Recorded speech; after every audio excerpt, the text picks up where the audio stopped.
Russ Belville is on. Russ, stay with us. We're going to take a quick, short break and be right back. You listen to Planet Green Trees. Call numbers 1347. This is Jamie Lowell from the Third Coast Compassion Center in Ypsilanti, Michigan. Every Wednesday night at 8 o'clock, I listen to Planet Green Trees Radio to get all the most current and up-to-date information on the medical marijuana scene. This is Chad from Birmingham Compassion. Every Wednesday night, tune in and join us on Planet Green Trees, www.planetgreentrees.com, Wednesday night at 8 p.m. Hi, this is Ron, Marijuana Ranch. If it's Wednesday, it's Planet Green Trees at 8 o'clock.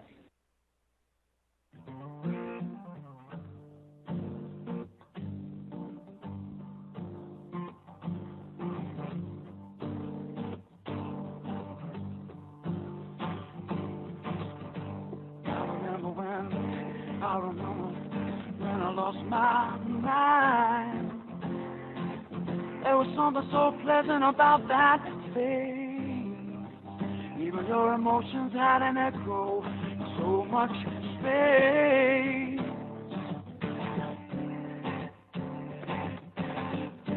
When you're out there without care, I was out of touch. It wasn't because I didn't know enough. I just knew too much. Does that make me crazy? Does that make me crazy? Does that make me crazy? Probably.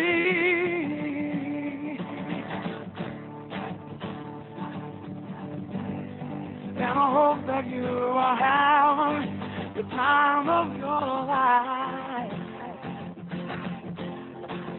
Oh, but think twice. That's my only advice.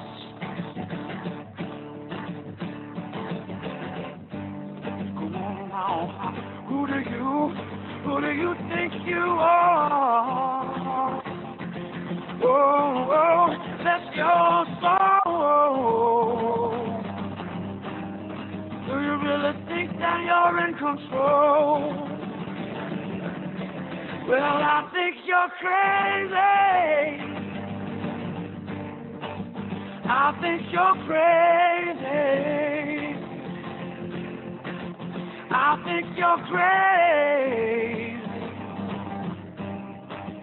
just like me, yeah.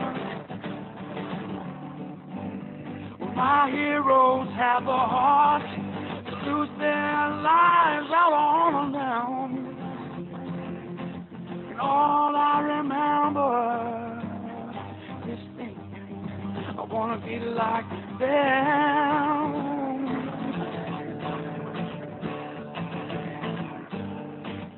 Ever since I was little. We're back. Thanks for staying with us. This is Planet Green Trees, episode 220. Shoot to get hot, shoot to stay hot. And without further ado, we're going to get right on the next guest, internationally renowned radio show host, and much, much more. That's just a limit. And he's got fervent writer, activist, cannabisitologist, you might say, and his own personality of his own. And I'm excited to have him on, and I'm sure he would have some critiques of the way we're doing Planet Green Trees with his long history of radio experience. But welcome, everybody, please, Russ Belville. Hey, thanks so much for having me on the show. My pleasure, Russ. And let's get right to it. I was looking at the Weed blog and some of the shenanigans, I guess it could be said, and you are one of the writers for that, of course, amongst other outlets. You've been focused lately on the Oregon responsible adult use. Explain to our listeners what that's about, what the status is, and who is bringing the shenanigans. Well, of course, we've got Measure 91 on the ballot here in Oregon, which would legalize the responsible adult use of cannabis for all adults 21 and older. The shenanigans involved here are the drug prevention coordinators, the sheriffs, and the county district attorneys who have been using the public offices and resources at their disposal to produce so-called educational events that are clearly designed to be anti-Measure 91 campaign events. We had something in Michigan called the Bill Schuette's Clearing the Air seminars as our Attorney General toured the state on an anti-medical marijuana program platform as well. Well, to talk a little bit more about the organization behind it, and it wasn't there, and Kevin Sabet, of course, was behind it and all of his mythology of prohibition and reefer madness, but wasn't there some uncovering of the funding and the motivation behind his messaging? That's correct. We've been doing some investigative work on just how these marijuana summits and tours have been produced, planned, and operated. Promoted, I should say. These summit tours, we should note, took place in 2012 and in 2014, both years that we had marijuana legalization on the ballot. You'll remember Measure 80 from 2012 that didn't pass. But this supposedly annual summit didn't take place in 2013 when marijuana legalization was not on the ballot. So we thought that was a little suspicious. Then we started taking a look at 2012 and speaking to some of the people who had been to that event that told us that the 2012 event was blatantly political. They made no effort to hide that it was vote no on Measure 80, vote no on Measure 80 from just about every speaker that appeared. Kevin Sabet and Eric Martin, who were slated to appear at the 2014 event, also appeared at the 2012 event. Then we dug a little further and we found that the prevention coordinators in numerous counties here in the state of Oregon were lining up their money to support and to promote this event, money that they receive through federal anti-drug education grants that are specifically designed and explicitly told cannot be used for lobbying of a political candidate or a initiative that might be on the ballot. So we started digging into this and started looking around how these people were connected and where they get their grant money from and how it's being spent. As we did so this August, about August 21st, we started pointing this out that, hey, this 2012 educational thing was completely a anti-legalization rally, basically, that was held in 13 states that brought in Kevin Sabet to tour the state and deliver his little scaremongering presentation. And they were about to do it again in 2014. So we started complaining, and the Measure 91 campaign, being a little bit more politically astute and having better knowledge of the laws, started bringing up the point that they can't use this grant money to perform basically political rallies and campaign events in the name of so-called education. This caused the lead sponsor, which was a place called Best Care Prevention. They're out in one of the central Oregon counties. They receive all sorts of federal grant money for drug education and such. It caused this Best Care group to pull their $15,000 worth of funding they were going to use to help put this event on. This became kind of a cause, kind of a scandal in our local news, where the local newspapers are reporting that the head of this Best Care, Rick Treelevin is his name, pulled the $15,000 because of the appearance of the conflict. This appearance that this was being grant money being used for lobbying and electioneering purposes. We made a few complaints about this here from 420 Radio. By September 5th, Congressman Blumenauer's office, my representative in the United States Congress, was openly complaining and calling for the federal drug czar and the federal head of Health and Human Services to conduct an investigation in 2012 and 2014 about these vote shenanigans. So this leads us up to the point where we get Kevin Sabet here in town. When the $15,000 was pulled from the drug prevention people who were afraid that they were, breaking the law with their grant money. And by the way, when you break this law, this election law, you are personally liable for every cent of taxpayer dollars that gets misused. That means if we find them liable in these situations, the $15,000 or the $20,000, however much money they spent, they have to pay it back out of their own pockets. It doesn't come from the county. It doesn't come from the taxpayers. It comes from their own pockets. So some of these people ran scared. They're a little afraid of this, and a tour that had been planned for 13 cities ended up getting scaled down to just 7 cities because 6 of these cities realized that, hey, we don't want to be anywhere near this if it appears there's this conflict of interest and we could be liable for it. But the other 7 cities decided they wanted to continue on, and the only way they were able to continue on is by getting private money. They would now have to get this private money to replace all the public drug education grant money we had called them out on. Well, the Oregon Sheriff's Association stepped up with a $10,000 donation to help this thing continue. Other local drug prevention places raised some of their funds from private sources. And we now have evidence from our records request that the Oregon district attorneys, in particular the district attorney in Jefferson County, Steve LaRich, was spending Friday morning and afternoon, a Friday from 10 a.m. to 2 p.m. on company time, using company email, on the company phone, in the company office. I should say county, right? But you know what I'm saying. Using all this federal or all these county resources to solicit fundraising to continue this summit and tour to the tune of raising $1,350 from 5 other district attorneys who were also using their county emails, county offices, county phones, and so forth during a Friday workday. So we get all this money that is finally brought together to put on this summit and this tour starring Kevin Sabet. As we continue digging, and I know if you followed Kevin Sabet any, you'll hear that, we're all volunteers and we're a nonprofit. I don't know if he says nonprofit, but we're volunteers with Project SAM. We're doing this just for the good of the community, et cetera, et cetera. We found through our records request that Kevin Sabet's fee to appear at each city in Oregon to deliver his 90-minute presentation was $3,000. Now that's $3,000 on top of expenses for flights, rental cars, hotels, and meals. So for a 7-city tour, Kevin Sabet made $21,000 in 3 days in the state of Oregon. And that would have been $39,000 in 13 cities over 7 days paid for by taxpayer money if we hadn't started poking around.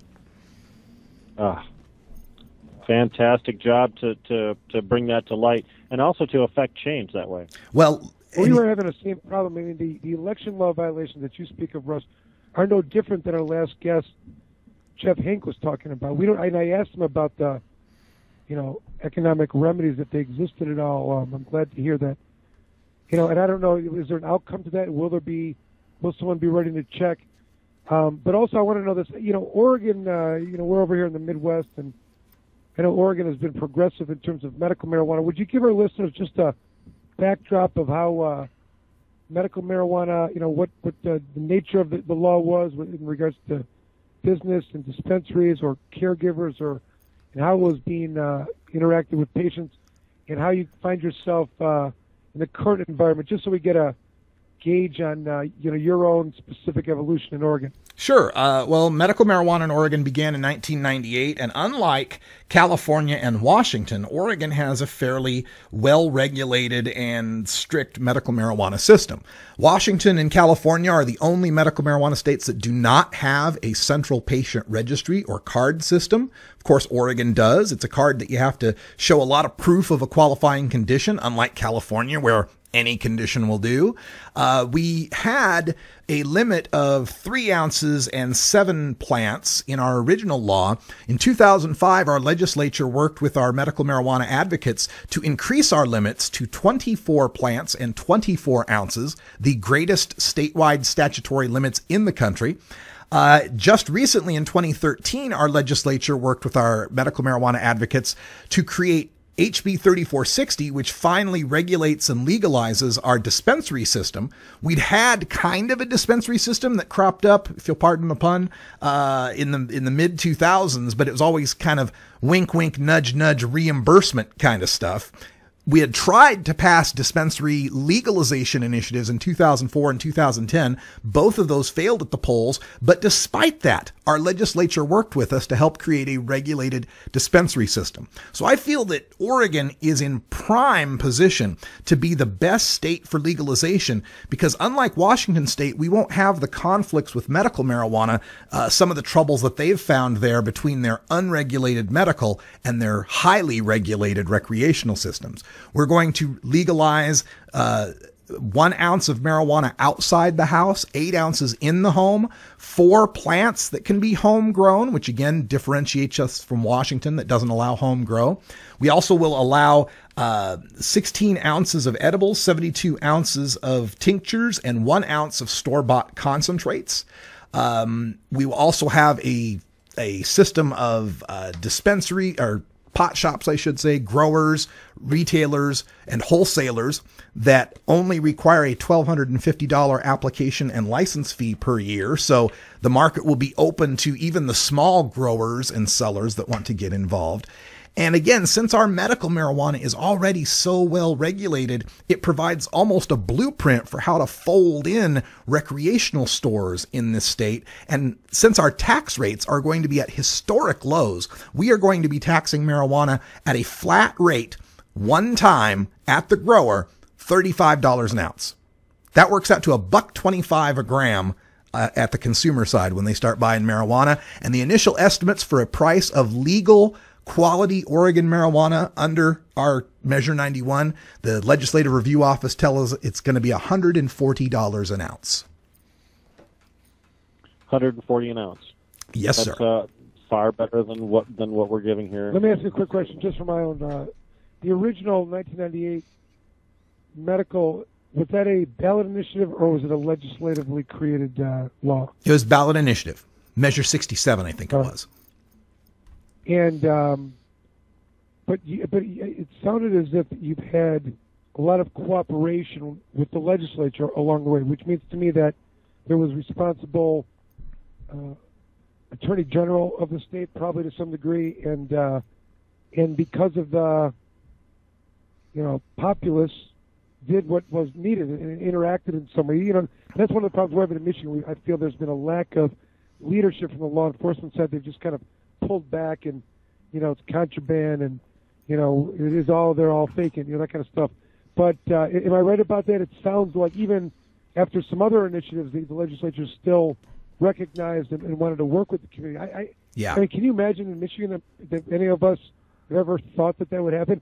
That sounds so reasonable. What's going on? Well, we now have a very reasonable attorney general in Ellen Rosenblum, and she won office thanks to the action of medical marijuana advocates who pointed out her primary challenger, Dwight Holton, was very anti-medical marijuana. So, yeah, Oregon's got the benefit of being a pretty marijuana-friendly state, of having a number of legislators and majorities in our urban populations, for sure, that greatly support medical marijuana. But we've also had the benefit of some responsible and intelligent leadership on the medical marijuana side that has been willing to make compromises.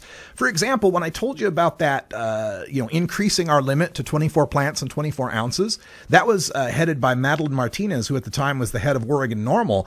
And she actually got a lot of flack from people in the medical marijuana community because in order to get the 24 ounce, 24 plant limit, we had to trade away the affirmative defense if you were over that limit.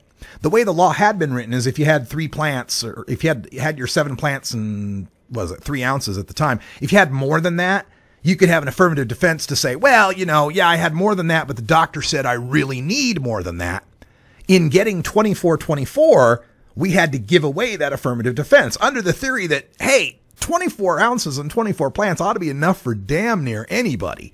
And a lot of people didn't like that, but since that has happened, it seems to have been the right decision. People seem to be happy with it. We've seen far fewer people being in the medical side being prosecuted for having too much marijuana. You know what I would say to that? I'd say the issue of whether it's actually 24 plants and 24 ounces is a question of fact for the jury. Just kidding. That makes you still get to that's a lawyer. That is all right. So there's a lot of, but what is the system now? I mean, was this, because, I look at Colorado, and it seems as if the transition to the adult use marketplace, the people that got the ticket to do that were the, regulated dispensaries in Colorado that had, serviced, medical patients, and they just, were the ones that had stayed in compliance and had the first bid at it. Who are the ones that will, is that system so regulated in Oregon that, and who's growing it for the dispensaries? I'm curious of that. Okay, so as far as moving forward with Measure 91, there's nothing in 91 that is going to tie the issuing of licenses in any way to give more priority to the people who are already running dispensaries. I know in Colorado when they did it, you had to be a medical dispensary to get the first recreational licenses, and they've got this weird thing where the two worlds have to be completely separate. So like in Colorado now, you have buildings where it's a recreational shop on the left side, and it's a medical shop on the right side, and there's a wall that runs right down the middle. It's kind of silly, but Oregon's not going to have that. But what happens is, Russ, what happens is the patient doesn't pay as much taxes as the recreational user, can get more at any given time than they are allotted at the current time, and there's products that are more geared toward like conditions and things like that. That's true. Just because the recreational side is hyper-regulated. That's true, but it does end up giving you the kind of some silly situations. Like, for example, you could have a mother plant of, let's say, Super Silver Haze, but that mother plant exists on the recreational side, and the buds that the seedlings and everything you produce from that mother plant must stay on the recreational side, even though that Super Silver Haze could be the exact same genetics as what you see on the medical side. If they're short a Super Silver Haze on the medical side, patients can't get at the recreational side of Super Silver Haze. So having this false distinction of, I understand. I don't understand why recreational consumers should be expected to put up with more pesticides, more molds, more of anything than a healthy or than a sick person should have. It should be one source of marijuana that's of high quality for everyone. Now, the taxation part I understand. And in Colorado, of course, they've got 15% plus 10% plus sales tax that they're taxing on the rec side versus just the sales tax on the medical side. Again, Oregon's not going to have that much of a distinction because it'll be $1.25 a gram tax on the rec side and zero tax on the medical side. That's a successful formula. Does that provide, well, you're saying, so every gram produces a certain amount of tax, what you're saying? Yes, the tax is $35 per ounce on buds, $10 per ounce on trim, and $5 per seedling. And then those taxes can be, proportionally adjusted for any amount, right? So if you have just a gram, then it's $1.25. $5 a clone, you're saying, right? Yeah, $5 a clone. So they've already preset the prices even? $5 tax on a clone. He's computing, the tax is computed based on the overall weight, not necessarily on the price. But there was, right. You said, a statewide a projection which gave an estimate of what the market price for an ounce of marijuana would be, and you said about $145, Russ? Is right, about $140, $150 is what the Legislative Review Office estimated. And the thing I like about having a tax by weight is, unlike a tax by price, a tax by weight doesn't artificially want to restrict the market, for example, or change the market. For example, if you got a 10% tax on an ounce of marijuana, the state makes more money if that ounce of marijuana costs $400 than $200. They'd rather get $40 of their 10% than $20 as their 10%. But if the tax on marijuana is $35 an ounce, there's no incentive to keep that price of the marijuana high to get that high percentage of tax. You make the same $35 tax whether the ounce costs $400 or the ounce costs $200. So the incentive for the state is to allow the market to produce as much marijuana as the market can bear, rather than keep the price as high as possible and restrict the market supply in order to keep that price high. Excellent observation. That's fantastic. Take away the motive on a statewide level for the price to increase, so that medicine can still be available at good pricing. Now, fantastic. Yeah, and growers might want to compete. Some grower might have a higher price than another grower, and maybe the quality of his product justifies that price. But again, the market gets to decide that. People don't get to keep the prices high just because they're the guy with the hookup. They have to actually compete on the market. It's not an artificial source of inflation. Right. Correct. Russ, fantastic. Are we still on for the election night broadcast this year like we did in 2012? Absolutely, Rick. Looking very forward to having you on our Marijuana Election Night 2014 coverage on 420radio.org. That's Tuesday, November 4th. We're going to be having people in Portland, Maine and Portland, Oregon, from the Great White North of Alaska to the Sunshine State of Florida, and right smack dab in the middle with Michigan as well.